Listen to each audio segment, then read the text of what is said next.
Jadi hari ini kita akan belajar tentang KKA, kepanjangan dari Coding dan Kecerdasan Artifisial. Mungkin kalian sebelumnya belum pernah mendengar tentang KKA atau Coding dan Kecerdasan Artifisial. Pertanyaannya, mengapa mata pelajaran ini harus ada di kurikulum sekarang untuk diajarkan kepada kita? Jawabannya adalah karena sesuai dengan perkembangan zaman. Contoh sekarang sudah di era 4.0, bahkan sudah di era 5.0. Artinya di mana teknologi sudah berkembang.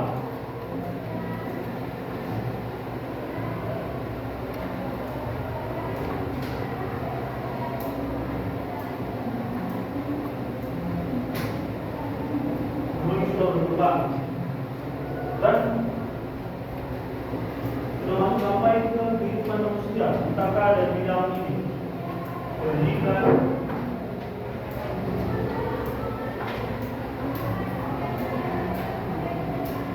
ekonomi, kesehatan, industri, bahkan politik. Jadi semua sampai ke 5 ranah kehidupan manusia. Misalnya dalam pendidikan, dalam pendidikan misalnya kalau untuk menilai peserta didik sudah gampang menggunakan aplikasi analisis laptop.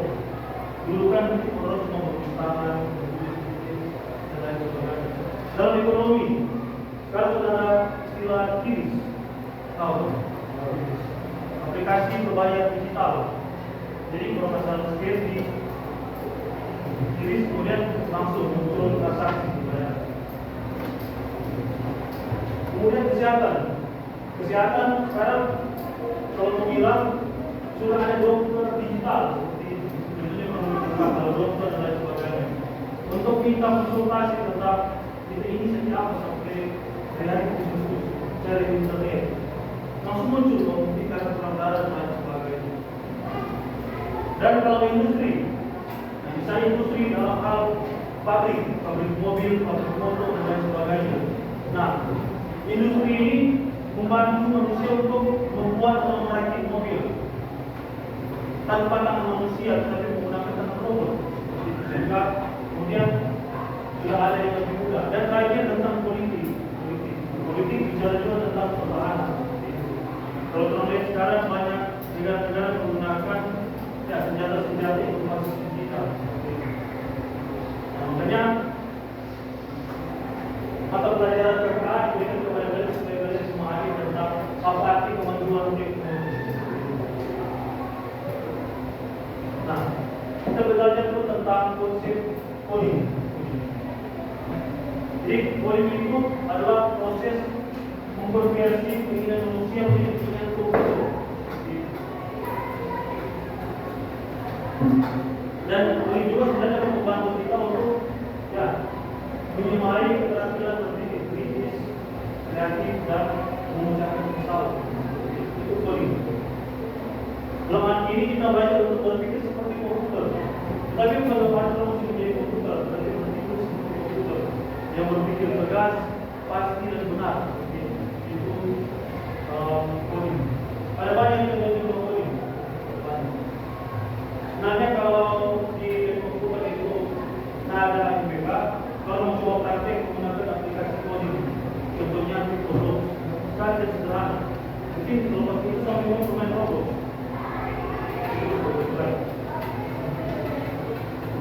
Lanjut. Nah, tiga metode pembelajaran dalam coding. Ada flat coding, ada unflat coding, dan ada based coding. Kalau flat coding, memanfaatkan perangkat komputer dan perangkat komputer. Artinya kita belajar menggunakan komputer untuk memahami tentang apa coding. Kalau unflat coding, berarti kita belajar programming tapi tidak menggunakan komputer. Nah, medianya misalnya ada fisik, simulasi atau permainan menggunakan tulisan dari gambar. Dan kalau ada instrumen based coding, itu berbeda dengan koneksi internet, ada aplikasi-aplikasi. Nah, sekarang kita bicara tentang internet based coding.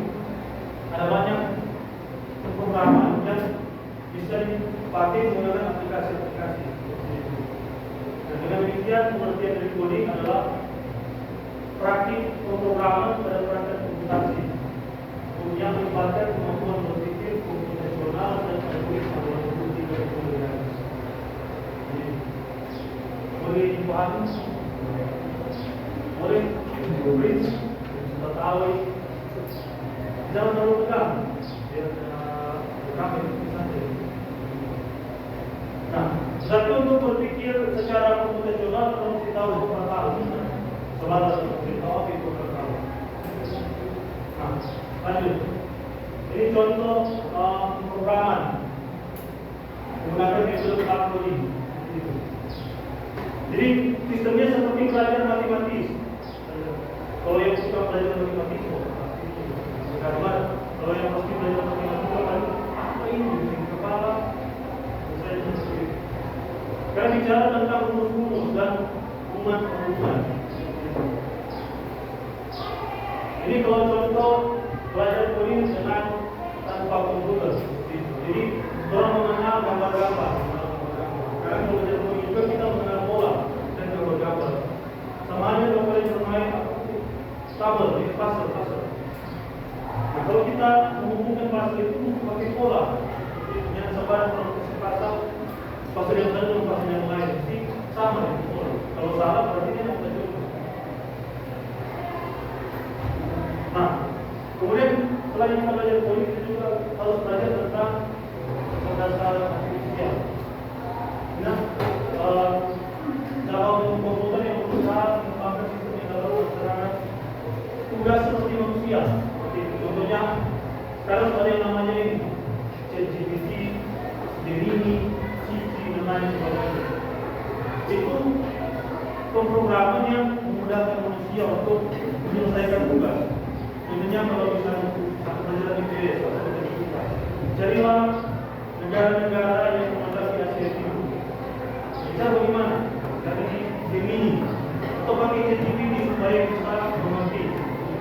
Oh, yang ada di Asia Timur misalnya Iran, Afghanistan dan sebagainya. Itu tentang kecerdasan artifisial. Jadi satu sisi KA dibantu ini untuk bisa mengenal dunia lebih baik.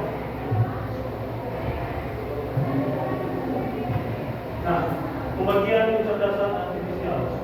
Jadi ada dalam arti sempit dan ada dalam arti umum. Kalau sempit, narrow AI dengan untuk membuat tugas spesifik. Ini bicara tentang data-data harus orang pahami. Kalau general AI, yang umum bicara tentang gambar, video dan lain sebagainya untuk menjadi atau memahami apa yang diinginkan oleh manusia. Nah, ada pendekatan pembelajaran dalam KKA. Ada dua, machine learning artinya mesin yang suruh belajar, seperti itu.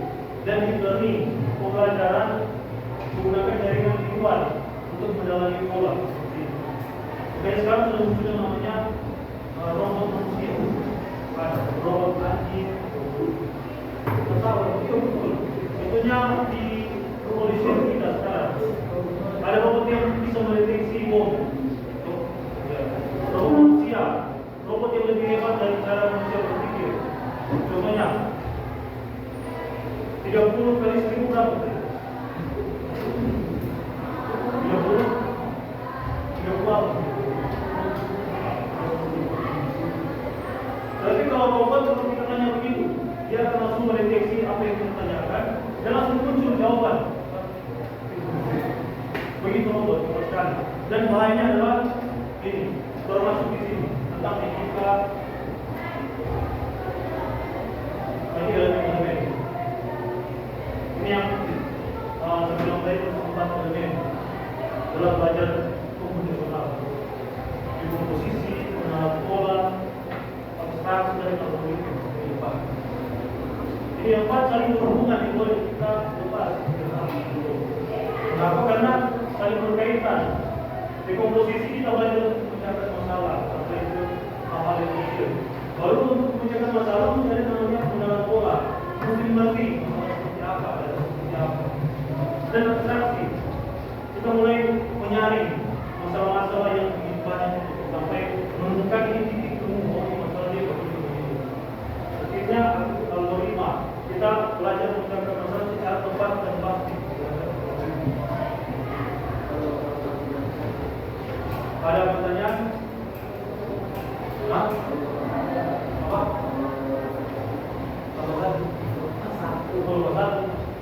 Golkar satu di pikiran berpikir menjadi rancu, artinya lebih jelas. Karena bagaimana kalau mau mengerti tentang suatu masalah sedangkan kalau kita lebih paham. Contoh, Cepat, berapa jumlah murid di kelas 9A? Entah. Jadi harus ada gambaran awal. Gak boleh tinggi di sana, gak boleh tinggi. Oh ada yang tinggi siswa. Cepat ada tinggi siswa. Karena siswa tahu, walaupun belum pasti. Nanti maksudnya abstraksi, prosari itu enggak. Ditunggu pelan-pelan, betul. Jadi kalau satu hilang maka dia menjadi rancu di kamu, berpikir untuk terakhir. Etika itu berdasarkan ini yang penting untuk kita tahu. Siapa yang suka posting video atau foto di Facebook, video apa? Sedangkan saja mau bikin Facebook, masih bikin foto profil lebih muka. Kita mau bikin kartun, bunga dan lain sebagainya.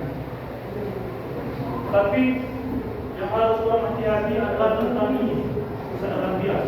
Sekarang gampang sekali monitor muka kalian diganti ke muka orang lain. Gampang sekali menggunakan kesadaran yang lain. Contoh misalnya begini, mungkin Lionel yang pernah berutang, cuma karena dalam ambil monitor muka atau buat orang lain. Sehingga semuanya kok padahal tak pernah, tetapi cuma kalau sembarang posting foto. Jadi hati-hati, jangan sembarang foto atau komen video.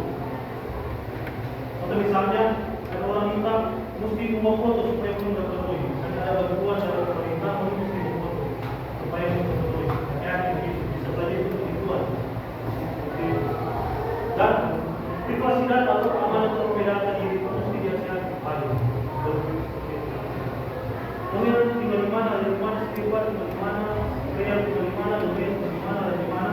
Jangan sembarangan kasih informasi ke orang. Karena kalau orang tahu itu profil data, bisa saja orang memanipulasi. Dan ini bisa saja, misalnya orang pernah masuk penjara, tiba-tiba sudah pernah masuk penjara. Sekarang digitalisasi itu bisa saja menguntungkan, tetapi juga bisa saja berbahaya. Seperti ini. Makanya penggunaan etika dalam kecerdasan artifisial sangat penting. Begitu. Boleh jelas ini yang penting. Jadi kita boleh mau posting video di TikTok masalah. Yang penting hati-hati. Selain itu lama itu harmoni, oke. Atau posting di TikTok kemudian pakai pakaian yang berwarna dan sebagainya. Jadi bisa saja melakukan ide. Dan kemudian akan dilakukan ya.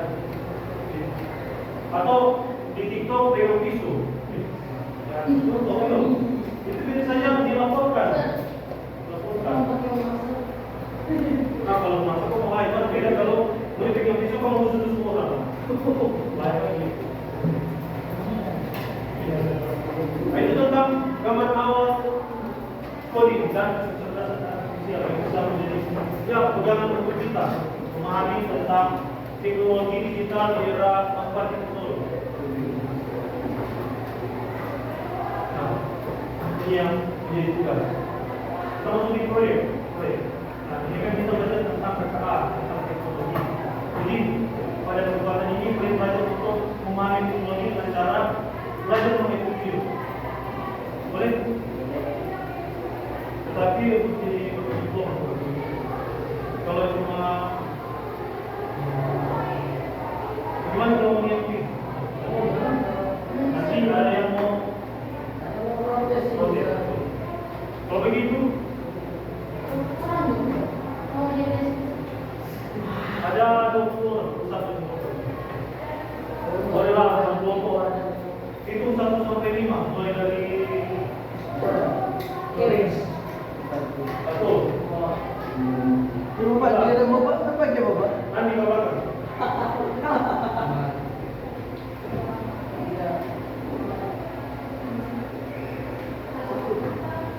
Dua.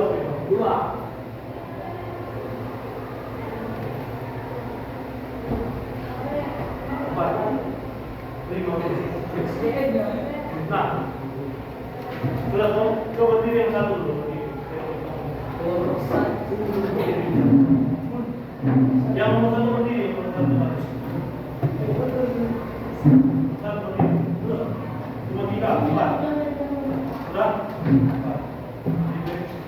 Boleh beri. Nomor dua berdiri. Nomor dua.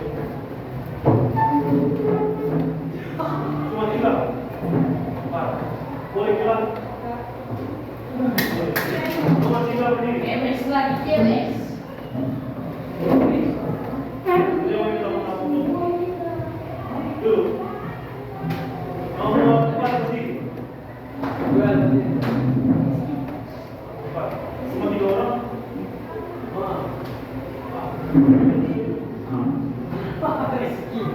Dulu. Nomor lima terakhir.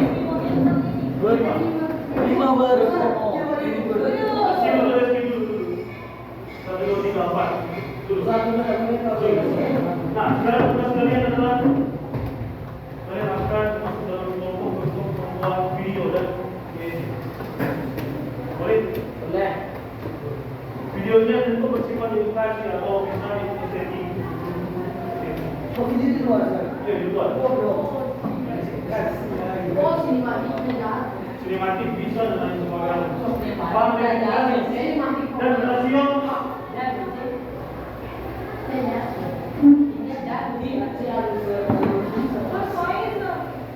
16,9 dan waktu durasi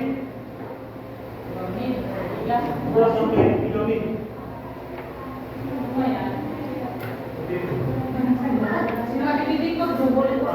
Sekarang masuk dalam kelompok kemudian atur peran sampai yang program kamera, sampai yang lupa jadi apa? Sampai yang menjadi pemeran, sampai yang main dan sebagainya. Silakan. Masuk dalam kelompok, masuk dalam kelompok. Kelompok yang tadi, kelompok satu dengan kelompok satu, kelompok dua dengan kelompok dua. Nomor satu di sana, nomor dua di tengah sini, nomor tiga berkirma, nomor empat satu di sini, nomor lima berkirma. Iya,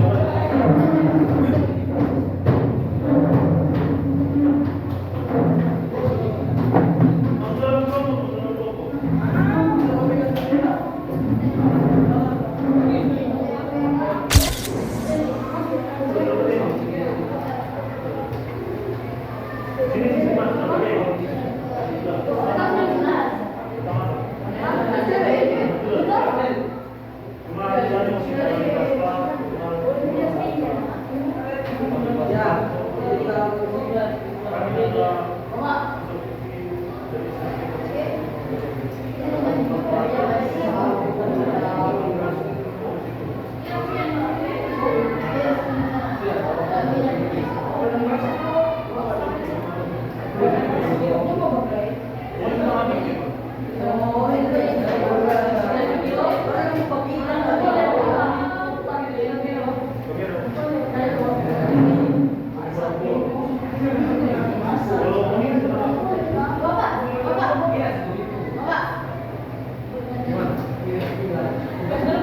Satu-satu.